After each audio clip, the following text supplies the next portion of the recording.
அவர்களும் மாண்புமிகு முதலமைச்சர் அவர்களும் இன்னைக்கு எதிர்க்கட்சி தலைவராக இருக்கிற நானும் ஒரே காலேஜில் படிச்ச ஓல்டு ஸ்டூடெண்ட். ஒரே காலேஜில் நாம படிச்சிருந்தாலும் அரசாங்கத்தை நடத்துறதுல திமுக தான் சீனியர் பேட்ச். அது உங்களுக்கு தெரியும். 1967 ஆட்சிக்கு வந்தது திமுக தான். நாங்கள் தான் சீனியர்ஸ். அந்த அடிப்படையில் எங்களுடைய நாலேஜையும் எக்ஸ்பீரியன்ஸையும் நாங்கள் ஷேர் பண்ணிக்க ரெடியாக இருக்கோம். அதை ஏற்றுக்க நீங்களும் தயாராக இருங்க.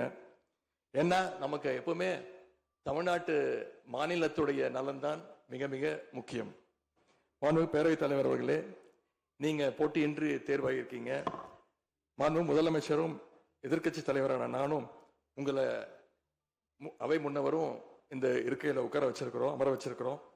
இன்னைக்கு உங்க கையை பிடிச்சி அழைச்சிட்டு வந்து உட்கார வச்சிருக்கிறோம்.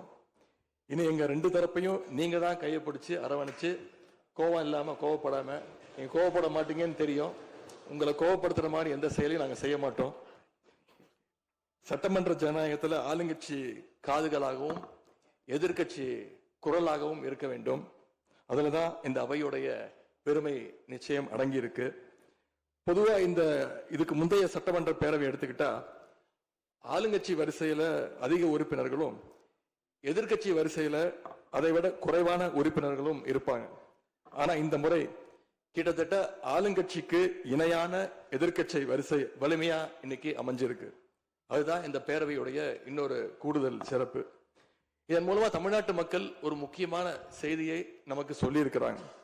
அது என்னன்னா, எதிர்கட்சி வரிசை மிக மிக வலிமையாக இருந்து இந்த அரசை, புதிய அரசை வழிநடத்தணும், ஆக்கப்பூர்வமான விமர்சனங்களை முன்வைக்கணும் அப்படின்னு மக்கள் நமக்கு சொல்லி இருக்கிறாங்க. நான் நம்புறேன். ஆகவே மக்களுடைய எண்ணத்தை பிரதிபலிக்கிற மாதிரி எங்களுடைய பணிகள் நிச்சயம் இருக்கும். மாண்புமிகு பேரவைத் தலைவர் அவர்களே, இந்த அரசு பொறுப்பேற்ற நிகழ்ச்சியில் நடந்த ஒரு நிகழ்வை இங்க நான் சுட்டிக்காட்ட விரும்புகிறேன். ஏற்கனவே சுட்டி காட்டியிருக்கிறாங்க. அந்த நிகழ்ச்சியில தமிழ்தாய் வாழ்த்து 3வது இடத்துக்கு தள்ளப்பட்டிருக்கு.